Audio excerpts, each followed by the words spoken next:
Amém, gente? Pronto assim? Glória a Deus. Então vamos lá, a palavra de Deus. Eu quero ler em Atos capítulo 2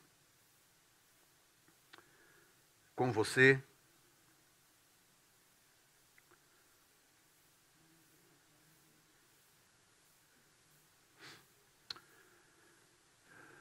Bendito seja o Senhor. Deus abençoe os nossos irmãos que estão online acompanhando e todos aqueles que assistem nossos cultos ao vivo e gravado. Deus abençoe vocês. Sejam cheios da unção que fluiu aqui neste lugar no dia de hoje, está fluindo aqui. Deus alcance os lares de vocês também. Glória a Deus. Atos capítulo 2. Diz assim: cumprindo-se o dia de Pentecostes, estavam todos reunidos no mesmo lugar. E de repente veio do céu um som, como de um vento veemente e impetuoso, e encheu toda a casa em que estavam assentados. E foram vistas por eles línguas repartidas como que de fogo, as quais pousaram sobre cada um deles. E todos foram cheios do Espírito Santo e começaram a falar em outras línguas, conforme o Espírito Santo lhes concedia que falassem. E em Jerusalém estavam habitando judeus, varões religiosos de todas as nações que estavam debaixo do céu, e correndo aquela voz, ajuntou-se uma multidão e estava confusa, porque cada um os ouvia falar em sua própria língua. E todos pasmavam e se maravilhavam, dizendo uns aos outros: pois que não são galileus todos esses homens que estão falando? Como, pois, os ouvimos cada um na nossa própria língua em que somos nascidos? Partos e medos, elamitas, os que habitam na Mesopotâmia, Judéia, Capadócia, Ponto, Ásia, Frígia, Panfilha, Egito e partes da Líbia, junto a Cirene, os forasteiros romanos, tanto judeus quanto prosélitos, e cretenses, árabes, e todos os temos ouvidos em nossas próprias línguas falar das grandezas de Deus. E todos se maravilhavam e estavam suspensos, dizendo uns aos outros: o que quer dizer isto? Pai, nós pedimos que a Tua palavra venha sobre nós, sopra sobre nós mais uma vez o Teu hálito, o Teu perfume, o Teu cheiro. Nós queremos ser impregnados de Ti, em nome de Jesus. E você diz o quê? Amém, Jesus. O Espírito Santo falando hoje conosco sobre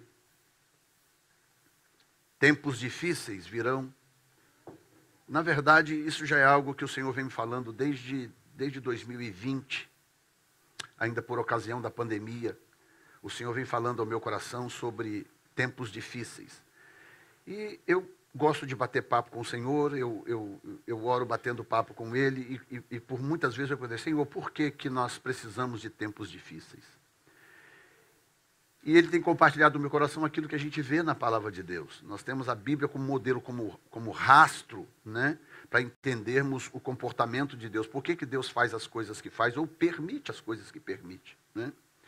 E o que Ele tem falado ao meu coração é: esse é o único caminho, até este momento, é um único caminho funcional para trazer a igreja de volta para o centro da vontade de Deus.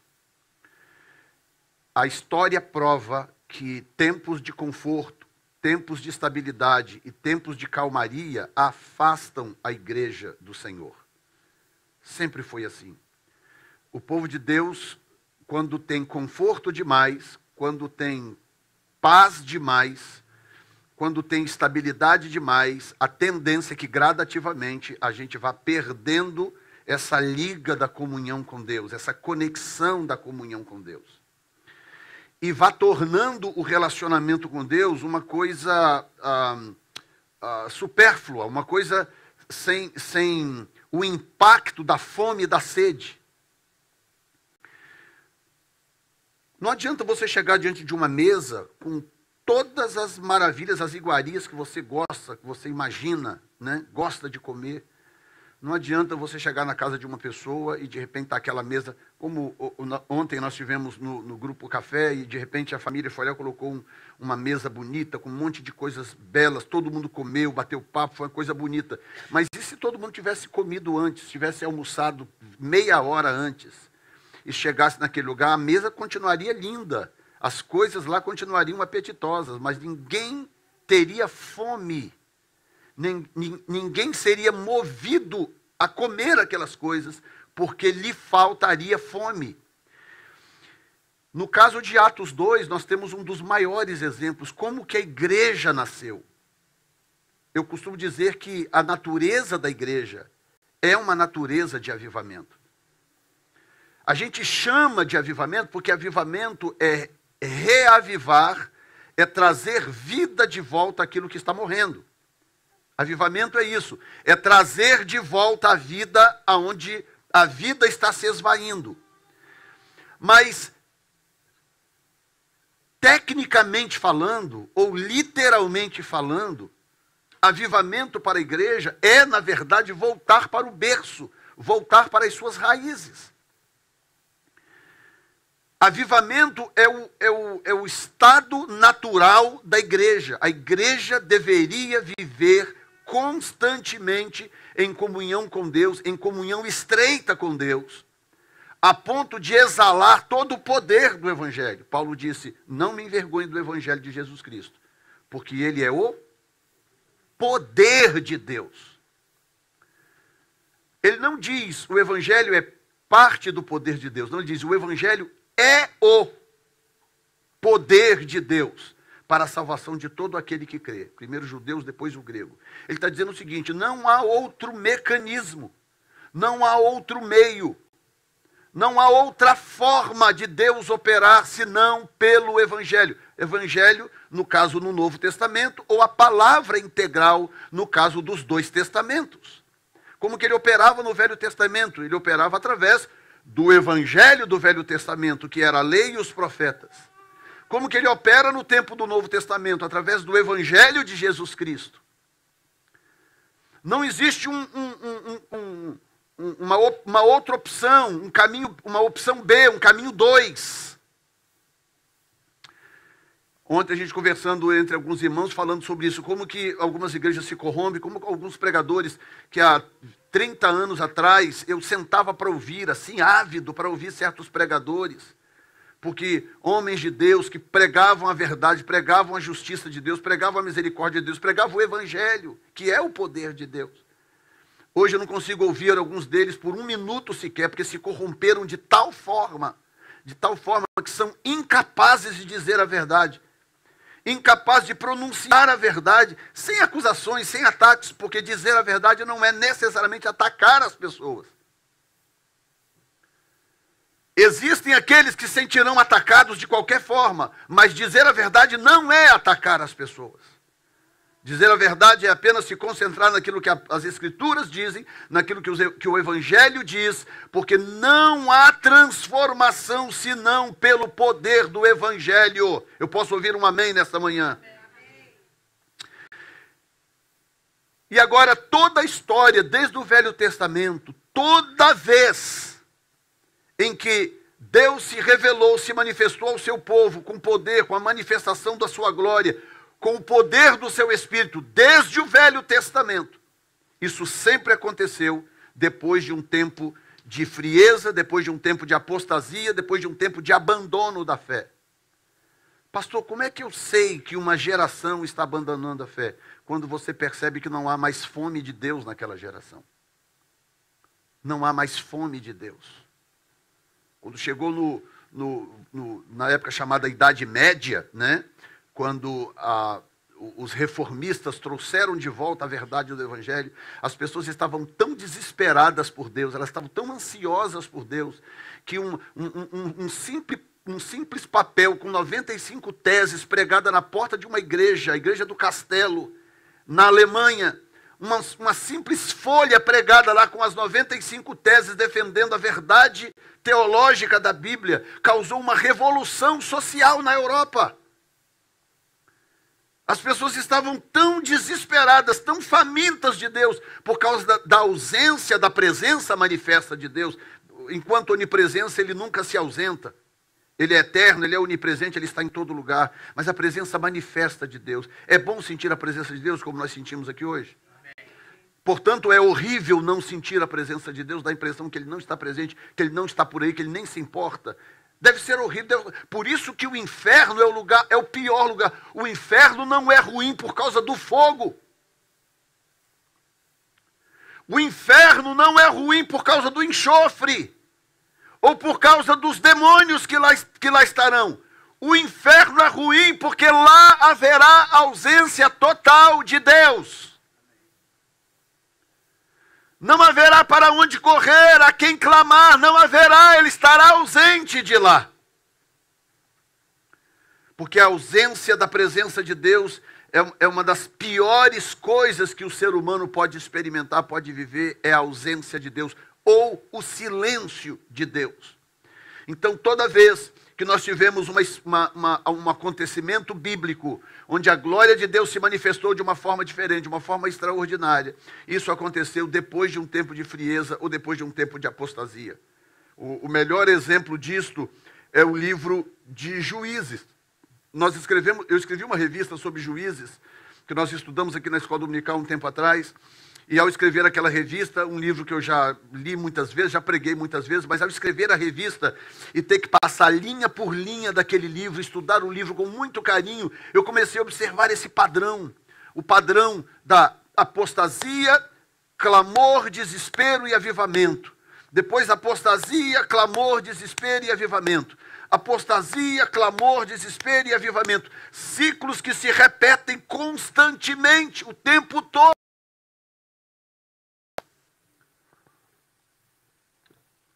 É muito comum você ver um capítulo de Juízes encerrar assim, não, e o Senhor fez isso, fez aquilo, deu vitória para fulano, levantou o juiz ciclano e tal, e venceu os seus inimigos, e houve paz em Israel por 40 anos. Aí como é que começa o próximo capítulo? E o povo de Israel tornou a fazer o que era mal aos olhos do Senhor, e o Senhor os entregou nas mãos dos seus inimigos.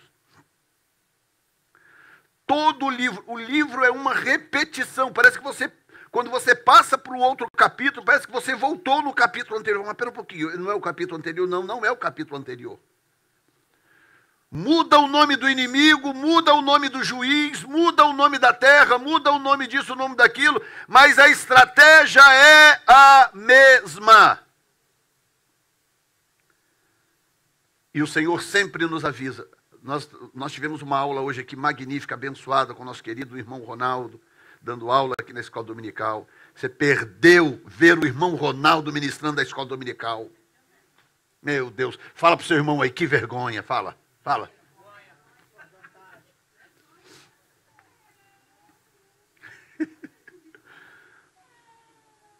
E a gente conversando hoje aqui na Escola Dominical, falamos exatamente sobre isso, como que Deus é bom a ponto de nunca deixar faltar uma voz profética. E eu sei que a vida é tão corrida que nem sempre a gente presta atenção nas coisas que Deus está nos dizendo. Mas que tragédia não prestar atenção no que o Criador está nos dizendo. A voz do Criador é muito preciosa. Você sabe o que é você passar no final do 3º século, ali quando João morreu, o João do Apocalipse, morreu no final do 1º século, logo depois teve aí mais ou menos 1,5 século ainda de exatidão teológica, quando os primeiros filhos dos apóstolos ainda mantiveram a igreja operando corretamente. Depois disso aí, final do 3º século para frente, descambou geral a igreja. Entrou no liberalismo, permitiu que os pais da igreja ocidentais trouxessem o liberalismo para dentro da igreja. E isso foi até o momento em que eu descrevi agora há pouco, quando os reformadores se levantaram e falaram, nós temos que consertar isso aqui, trazer a palavra de volta, a palavra de Deus de volta para dentro da igreja. Então nós estamos falando aí, eu vou pegar aí do ano 300, vou pegar o ano 400 para ficar redondo. Do ano 400 ao ano 1500, só para arredondar. Nós estamos falando de quanto? 1.100 anos. 1.100 anos. Agora escute bem isto. Sabe o que é 1100 anos sem ninguém se levantar e dizer, assim diz o Senhor? 1100 anos sem que ninguém se levantasse com uma palavra profética, que fosse falar em línguas e entregar um recado profético. 1100, a sociedade andando de um lado para o outro, batendo cabeça de um lado para o outro. E olha que coisa tremenda eu vou dizer para vocês. Pouca gente percebe o que eu vou dizer agora. Esse período do ano 400 até o ano 1500, mais ou menos, é conhecido como um período de esterilidade tecnológica. O que o mundo avançou do período da reforma para frente, coisa de 200 anos depois da reforma, basicamente todo o aparato tecnológico que nós temos hoje surgiu depois da reforma. Até a reforma de 400 a 1500, a raça humana viveu como viviam os homens das cavernas. A poder de lamparina, de coisinhas e todo, nada. E aí vem a presença de Deus, é trazida de volta para a sociedade. Os reformadores vêm e trazem de volta a palavra de Deus para o centro da igreja, para o centro da sociedade. E quando a presença de Deus vem, há uma explosão de crescimento social. A tecnologia explode. Nós temos a revolução industrial, nós temos invenções extraordinárias que hoje nós usamos, que a gente nem para pensar como que certas coisas funcionam. De onde que vem essa luz que está brilhando aqui agora? Como? Vem de um negócio, de um tubo de vidro, pastor. Mas como? Não tem ideia. Como que esse som aqui que está saindo da minha boca, entrando nesse fiozinho de arame aqui, e não tem fio nenhum sair daqui, como é que essa voz sai naquela caixa preta? Não tem ideia. Tudo isso é avanço tecnológico que só aconteceram depois da reforma, quando a presença de Deus foi trazida de volta para o meio da sociedade. Vocês estão entendendo o que eu estou explicando? A ausência de Deus é algo tão grave que quando Deus se ausenta, a raça humana cai nas trevas, na escuridão.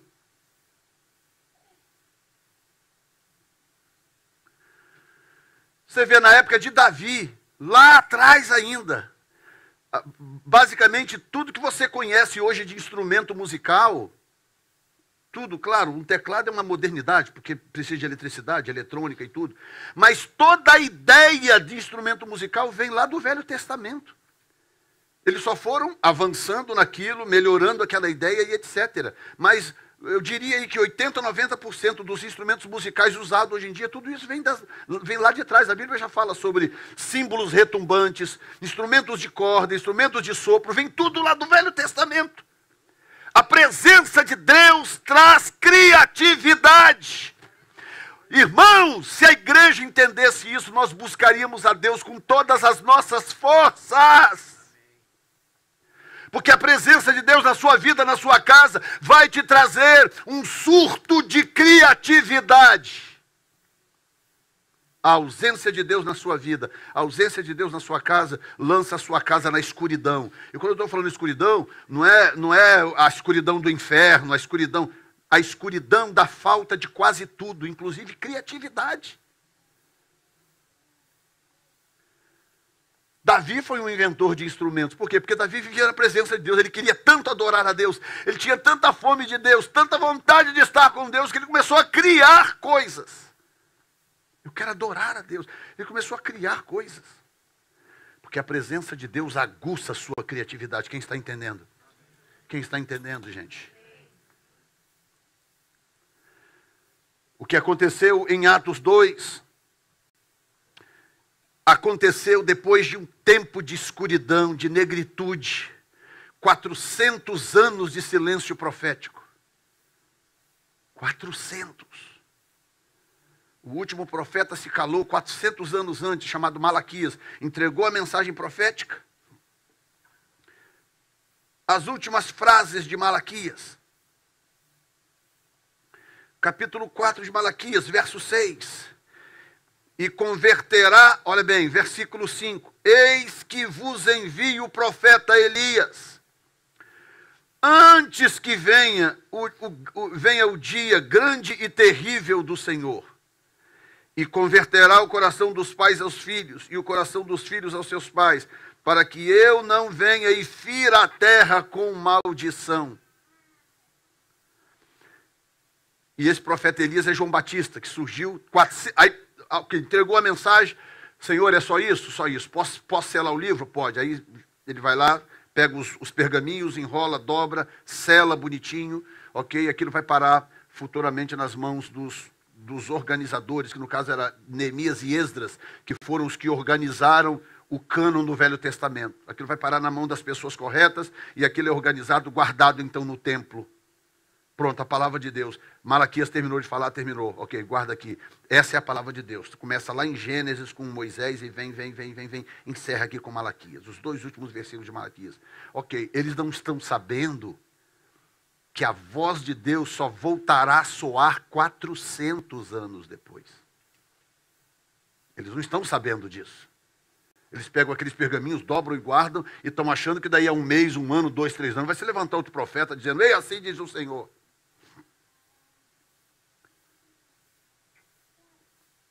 Aí passou um tempo de escuridão, de novo, um tempo difícil. A Israel sob domínio dos gregos. Guerra em Jerusalém para eles tentarem retomar o direito de cultuar. Sabe o que é isso? Você perdeu o direito de cultuar, como acontece hoje na Coreia do Norte, como acontece hoje em alguns lugares na China, por exemplo, e vários outros lugares onde você não pode sequer cultuar. Eu postei um vídeo agora esses dias do meu...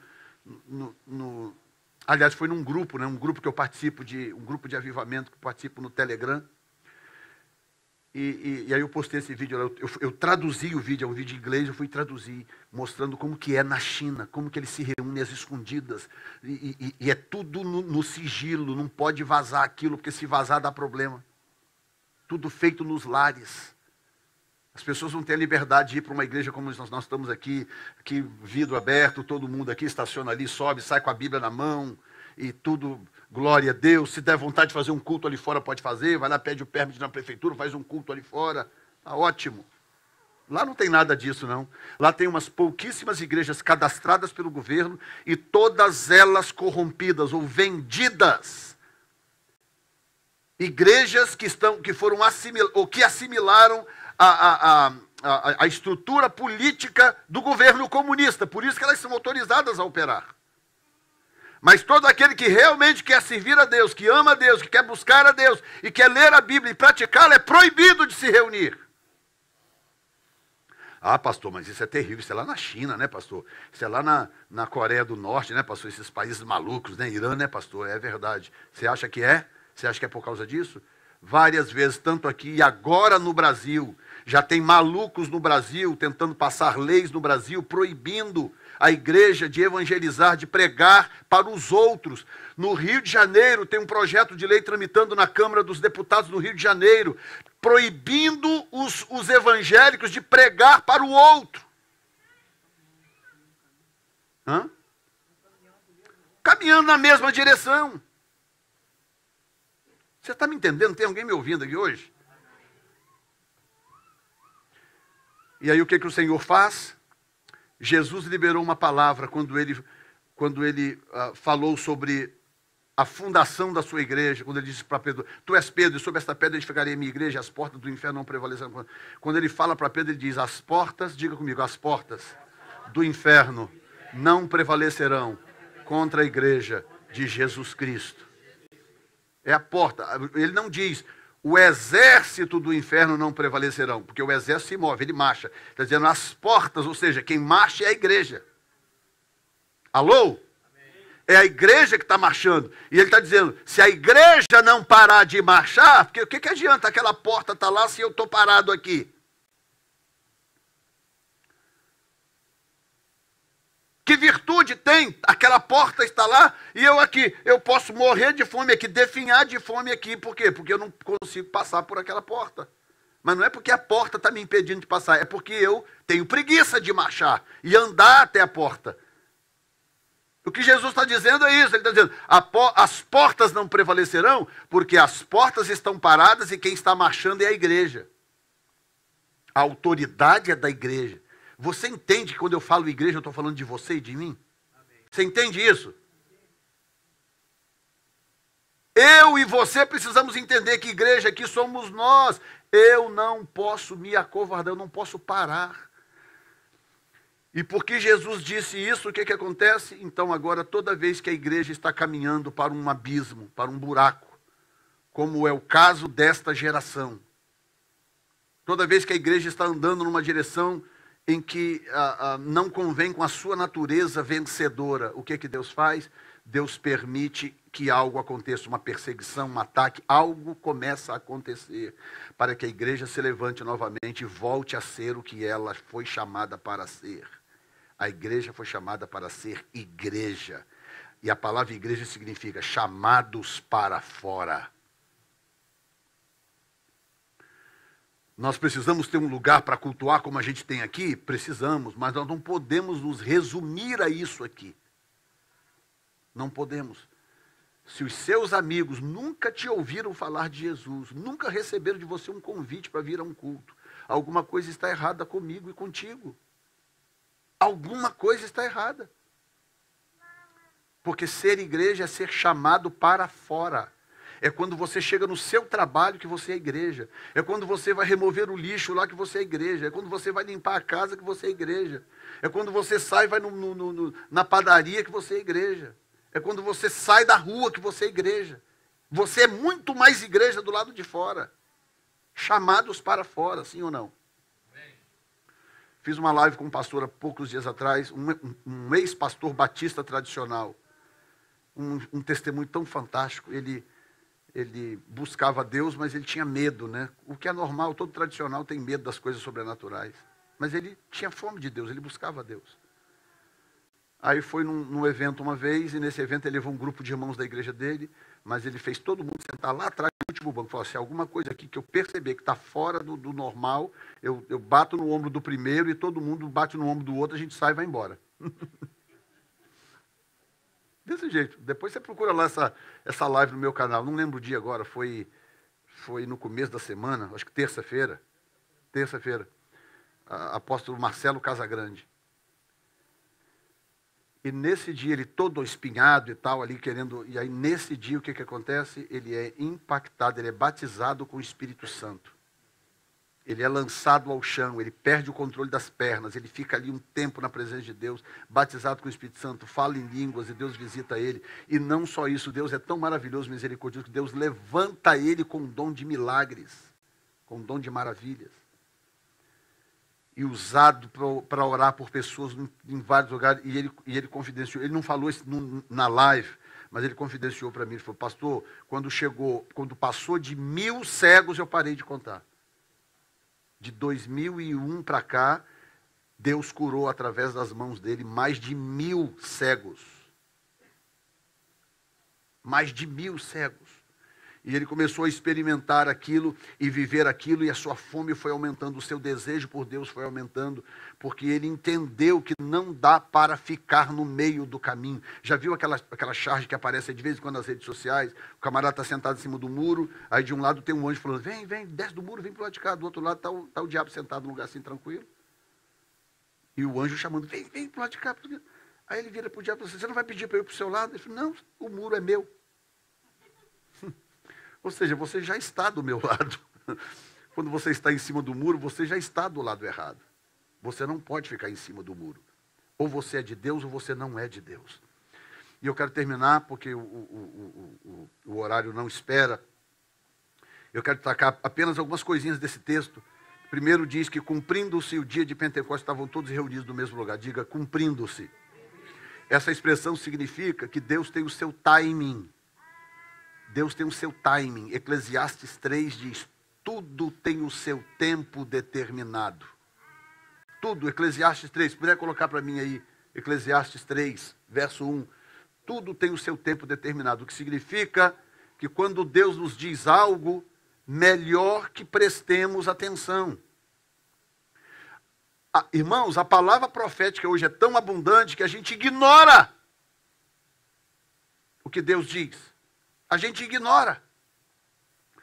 Tudo tem o seu tempo determinado. E há tempo para todo o propósito debaixo do céu. Então, quando o Espírito Santo vira para mim e diz, dias difíceis virão. Como que você acha que eu ouço isso? Como que você ouve isso? Se eu sei que tudo tem um tempo determinado, e há um tempo para todo propósito debaixo do céu. Verso 1, cadê o verso 1? E há um tempo para todo propósito debaixo do céu. E quando ele determina, eu vou enviar tempos difíceis sobre a terra, porque a minha igreja está confortável demais. Porque os crentes estão muito tranquilos, tem rede demais armada por aí, montada por aí. Não sei por que rede é sinônimo de relax, né? Nem todo mundo gosta de rede. Eu mesmo deito numa rede e fico lá, sei lá, 2, 3 minutos, daqui a pouco me doer as costas. Mas rede virou sinônimo, né, disso, de tranquilidade, de relaxamento. Então, ainda mais se colocar o cara na rede, um canudinho bem longo assim, para lá dentro do coco, para ele não ter que mexer a cabeça, ficar só ali tranquilo. Aí é vida boa demais, né? Mas o Senhor está dizendo, tudo tem o seu tempo determinado. Então, quando ele diz para a igreja, virão tempos difíceis. Virão tempos difíceis. E só um mover do Espírito fará com que você chegue do lado de lá ainda de pé. Revestivos de toda a armadura de Deus, para que possais resistir no dia mau. Palavras de Paulo. Se revista da armadura, para que o dia mau passe e você continue em pé. Ou você acha que é à toa que Jesus fez uma pergunta inquietante? Quando o Filho do Homem vier, encontrará ele fé na terra? Que pergunta inquietante. Porque as pessoas estão perdendo a fé. Então, cumprindo-se o dia, ou seja, Deus tem um tempo determinado para todas as coisas. Esse é o tempo que ele determinou de derramar do seu Espírito sobre a igreja. Isso significa que tem perseguição a caminho. Compreende? Porque o Espírito só foi derramado em tempos de perseguição. Não existe um só registro, um só relato de que tenha acontecido o derramamento do Espírito com as pessoas em suas salas, sentadas, assistindo televisão, numa boa, dinheiro no banco, viajando de férias, pá, de repente explode um avivamento. Não existe esse relato em lugar nenhum. Nunca aconteceu. Será que isso não é o suficiente para eu entender que Deus está falando em avivamento nos dias de hoje, porque tem tempos difíceis a caminho? E de repente veio do céu um som como de um vento impetuoso. O que nós precisamos tem que vir do céu, gente. O que nós precisamos precisa vir do céu. Nós não podemos nos contentar com coisas humanas, com coisas religiosas, denominacionais. As convenções estão morrendo. O tempo das convenções passou. Deus cansou dessas manipulações humanas. Deus cansou. Agora é tempo de organismo. As igrejas ainda estão se unindo, mas estão se unindo organicamente, não institucionalmente. Elas estão se unindo, pastores estão se unindo por interesse. Nós temos um evento em São Paulo, em abril, marcado em abril. Numa semana de abril. O lugar cabe em torno de 500 pessoas. O local que nós conseguimos para fazer o evento. Nós ainda estamos em janeiro, no primeiro mês do ano, e nós já temos metade do lugar já lotado com as inscrições. E isso considerando que brasileiro deixa tudo para a última hora. Tudo para a última hora. Essa semana, umas 60, 70 pessoas se inscreveram para o evento. Pastores de vários lugares do Brasil. Sabe o que está acontecendo? Deus está unindo pessoas e igrejas organicamente. Está unindo porque essas pessoas estão em busca da mesma coisa. O que eu não quero é que o seu pastor saia daqui para levar algo para São Paulo, sendo que você aqui não recebe. Será que vai se cumprir aquilo que a Bíblia diz, que o profeta não tem valor na sua própria terra? Que as pessoas se aglomeram para ouvir o que uma pessoa tem para falar, mas na sua própria... Jesus foi assim, chegou em Nazaré, ele chegou, leu Isaías 61, falou, hoje se cumpriu essa promessa no vosso meio. Cataram ele pelos cabelos, pelos braços e levaram ele para jogar ele do precipício. Jesus, que fazia coisas infinitamente maiores do que qualquer pregador, qualquer profeta nos dias de hoje. Jesus fala, não, esse cara, esse é o filho de José, as irmãs dele eu conheço todas, que negócio é esse de que se cumpriu isso aqui hoje? Queriam matá-lo lá. E ele sai do meio deles e vai embora, e vai realizar, bate o pó das sandálias, e vai realizar aquilo que Deus deu para ele em outro lugar. Aí vai fazer milagre em Cafarnaum, em outros lugares diversos. O lugar preferido de Jesus era o deserto, para falar a verdade. O lugar onde aconteciam os maiores milagres. Era ou no deserto, ou saindo, ou chegando a um deserto. Era onde os milagres aconteciam. Haja visto que quando ele foi batizado, a Bíblia diz, e o Espírito Santo o conduziu para o deserto para ser tentado. E é triste o que eu vou dizer, mas às vezes a melhor coisa que pode nos acontecer num determinado ano é um tempo de deserto. Porque às vezes um tempo de deserto vai nos livrar da tragédia. Deus usa o tempo do deserto para nos poupar, nos livrar do mal, da tragédia, para nos trazer de volta para os nossos joelhos, para o clamor, para a dependência do Espírito Santo. E de repente veio do céu um som. Eu não quero som da terra. Tem muito som aí, profissional, som de primeira. Basta você ligar o rádio aí, em qualquer estação, você vai ouvir aí músicos de primeira, cantores de primeira, cada cantor. Esses dias eu estava ouvindo uma moça que ela como é que é o nome daquele filme em português, meu Deus? Não sei quem assistiu aquele filme do Mágico, eu vou lembrar depois. O filme que tem de um mágico do passado, eles fizeram um filme desse cara, né? E tem uma música que é cantada no background. A atriz canta a música, depois descobriu-se que não era a atriz que cantava a música, mas uma outra moça, uma cantora desconhecida, cantava a música no background e a atriz só mexia os lábios. E essa moça apareceu num programa de televisão chamado Britain Got Talent, né? Um programa de calouro, como se fosse de calouro, né? na Inglaterra, tem aqui também. E quando ela chegou lá, ela falou assim, eu sou a cantora que canta aquela música do filme e tal. Ficou todo mundo assim chocado. O quê? Não é a atriz fulana? Não, sou eu que canto nos bastidores. E hoje eu vim e quero cantar essa música aqui. E ela dá um show tão espetacular, a voz dela é tão incrível a voz daquela moça. Ela canta, parece que ela abre a boca e não faz força, vai saindo alguma coisa assim, vai saindo. E um auditório lá com umas 4, 5 mil pessoas, levantou aquele auditório aos gritos e tal, e aplausos, aquela coisa e tal. E eu olhei e falei, uau, que coisa tremenda. Ok, mas a vida daquelas pessoas, quando saíram do auditório, continuou do mesmo jeito. Música maravilhosa, voz encantadora, técnica perfeita, os melhores instrumentos, cadeira acolchoada, teatro do melhor. Mas quando as pessoas saem lá de dentro, a vida delas continua a mesma. Porque o som da terra não muda ninguém. O que muda as pessoas é o som do céu. Quando eu sento naquele teclado, eu converso com o pessoal do louvor, quando a gente sobe aqui em cima, nós precisamos trazer o som do céu.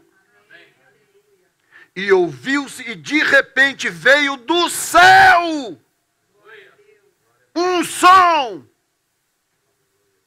E quando o som do céu chegou, meu filho, cheios do Espírito Santo, e começaram a falar até em idiomas, um milagre aconteceu. Eles começaram a falar, se for citar aqui, você vai ver o número de nações aqui. Algumas falavam a mesma língua, mas várias outras falavam línguas diferentes. E de repente aquele povo começa a falar em vários idiomas, no mínimo uns 8 idiomas.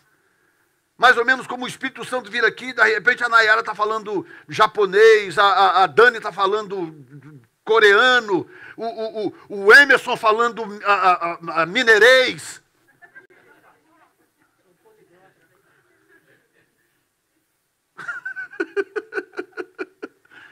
Imagina, irmão Ronaldo falando carioquês.